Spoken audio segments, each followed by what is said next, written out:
It was supposed to be where Danny was supposed to come in and he was supposed to apologize to Jane Doe 1. And this was being organized because Jane Doe 1 was like, all I want. Like if he would just apologize. And the fact that the Office of Special Affairs even attempted to facilitate something like this is proof to anyone in Scientology that the Office of Special Affairs determined that Danny Masterson committed. But you, on your channel, Growing Up in Scientology, you cover all the current events with this stuff. And it's really good coverage, by the way, because it cuts right through the noise. You're on YouTube every day. You're going through basically anything that's happening around the cult that is Scientology. And one of the earliest stuff I saw you cover was back as this whole Masterson thing was like unfolding. I think there was like a mistrial first and they had another trial with all that. That was after you were on Danny's show. And I had Tony in here to talk about that because he was covering it as well for his blog. But, you know, the fact that Scientology was so almost like overtly involved in the legal defense that they made themselves a part of the case, I thought that was a huge miscalculation because it also put them on trial, no? I agree with you. In some ways, the way they behave is like they can't. It's like they can't help themselves. Yeah, it's a great way to put it. And one of the reasons I covered that second trial, I think in the first trial I was probably just doing videos about whatever it is that Tony was writing on his blog. But for the second trial, I was in LA for every day of the trial. Because Scientology is so specific in its experience, and I'm talking about like the terminology, the language, the procedures, a former Scientologist can just from a conversation with the Jane Does hear what they went through, explaining it the way a Scientologist would explain it. And you go, oh, there's no question they're telling the truth. Like, it's like the reason I covered it the way that I did is because I wasn't undecided on whether Danny did it. I knew Danny did it. The way what Jane Doe went through, what Scientology put her through, and how she was subjected to these various procedures, proved Scientology knew Danny did it. There's certain things Scientologists or former Scientologists would take away from the information that was shared that people that were never in Scientology would never take away. The fact that there was a civil settlement between Danny and Jane Doe 1. Yeah. You go, oh, people settle things all the time just to put them to rest. Not in Scientology. Not in Scientology. Oh, they control you not doing that. You're not allowed to sue a Scientologist. You can get expelled. You can get expelled. Also, there is zero social benefit. And I hesitate. I have to use the right language here because let me know if you know if what I'm saying is clear.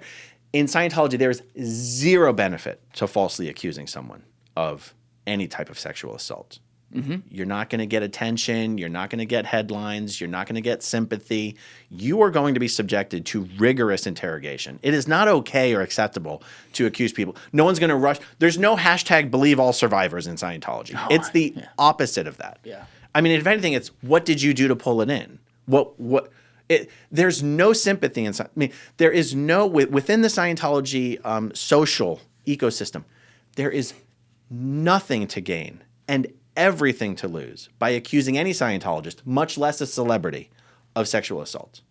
So, first of all, you just have the fact like that's not a thing in Scientology to have false accusations. It's just not a thing. Yeah. I okay. Understand. Then you have the ethics officer jumps in, and the sec checkers jump in, and the auditors jump in, and their job is to find out who's lying. That is their job, and they really want to know. They really do want to know if someone committed sexual assault. Hold on a second. They're not going to report it to the police, but they really do want to know. But why did they? Let's play their game of fucked up immorality. Mm-hmm. Why do they care about something like this, which we all agree is horrible? But these are the same people who tell you your own son is not your son or your own daughter is not really your daughter. So, what's a little sexual assault then? I know. There is a lot of contradictions and inconsistencies in what they seem to care about and what they seem to not care about. Like, why do they care if anyone's gay if we're not our bodies? Who cares? Why is Scientology so homophobic if we're all genderless, immortal spiritual beings who are only temporarily occupying a body? It doesn't even make sense for them to care about whether someone's gay or not. But they completely homophobic. But it doesn't make sense, but it is that way. Okay. Okay. So on the sexual assault stuff, it's not that they very singularly care about whether people commit sexual assault. It's that they really care about finding out if you're doing bad things. They're infatuated with it, in fact. No matter hold it over you. Yeah, they're going to hold it over you. You're going to have to make up the damage. You're going to have to do your lower conditions. Maybe you'll make a big donation here, do a big thing here. They really are infatuated with controlling behavior. Oh, it's all just controlling money. And so no matter what they find out you've done, they're never going to report it to the authorities. But they are going to get to the bottom of it, and they are going to make you pay in their own internal way. The fact that they even allowed Danny to do a civil financial settlement with Jane Doe 1 is evidence Scientology verified he actually did this. The settlement was done just to make Jane Doe 1 legally to make her go And you away. would believe, and I'm not saying you did, I definitely think you did it, but you would believe their system to getting to the bottom of finding out if he actually did it? Because, it's kind of... They're very good at that. They are. Yes. The e-meter doesn't... The e-meter is full of shit. Scientology auditing does not give you the gains that they promise it's going to give you, but they are very good at getting to the bottom of things. Because Scientologists at least believe that the e-meter reads, indicates things that it's even more aware of you than you are of you. So if I'm the auditor and I'm trying to get to the bottom of something you did, and I ask you a question and you're like, well, I don't have an answer, I'd be like, well, take a look there. Yeah. And what's that? What is that? Now, I'm using the e-meter. I don't have to sit here and go, I'm using the needle of the e-meter to indicate where I want you to look. But because you know how auditing works. That's right. I'm going to go, what's that? What is that? What is that? What is that? Right there. Right there. What are you not telling me? What is it? What is it? And eventually, did you? Can I go be really vulgar in this? I don't want to. Of course. And be like, did you murder a baby? Did you kill someone? Did you? Did you have a hit and run? Did you rape a child? It's called the murder routine. If you're doing an interrogation, you accuse them of things so much worse than what you're hoping they'll admit to. That they're like, oh Jesus, God, I didn't do that. Okay, yeah, okay, so she was unconscious and I had sex with her. I don't think it was rape though. That's kind of how an auditing session might go. It's literally an interrogation, and Scientology's very good at it. So the Fed should hire them. Shit. I know. For them to even allow Danny to enter into a civil settlement with Jane Doe 1 means the Scientology authorities, David Miscavige, already determined he did this. We need to put this to rest. Now, remind me of the timeline here, because the accusations came out publicly in, I believe, 2017. The first trial, I want to say, was 2022. The next one was in 2024. Was that pretty? That was pretty recent, right? No, the trial was 2023. So he's been in jail for a year? Yeah. Okay. So the accusations, though, were from the early 2000s, right? Jane Doe 1 and Jane Doe 3 came forward to the Scientology authorities at the time it happened. Yeah. So, okay. That was what I was going to ask. So they came forward at the time, meaning these internal investigations had happened a decade and a half before this even came to public light, which means this entire time that he's a Scientologist and they're propping him up and all this, they know he did this. That's right. And there was a very specific meeting that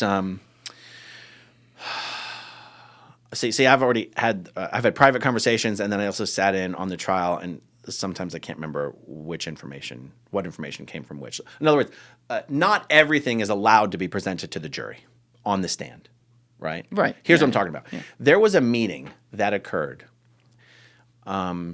with Jane Doe 1, Danny Masterson, Alfredi Johnson, who's a public Scientologist, and some people from the Office of Special Affairs. It was almost like a summit. It was supposed to be where Danny was supposed to come in and he was supposed to apologize to Jane Doe 1. And this was being organized because Jane Doe 1 was like, all I want. If he would just apologize.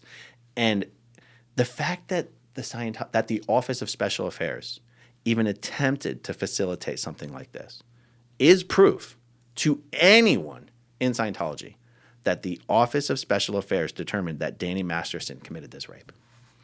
and they were just trying to smooth it over so that it didn't go legal and it didn't become a big flap and a big bad PR for Scientology. And what happened is Danny Masterson came into that meeting and he couldn't just be sincere. He was cracking jokes, he was laughing, he was insulting. And it was actually one of the Scientologists who called an end to the meeting. Said, that's enough. This is too much. Get out of here.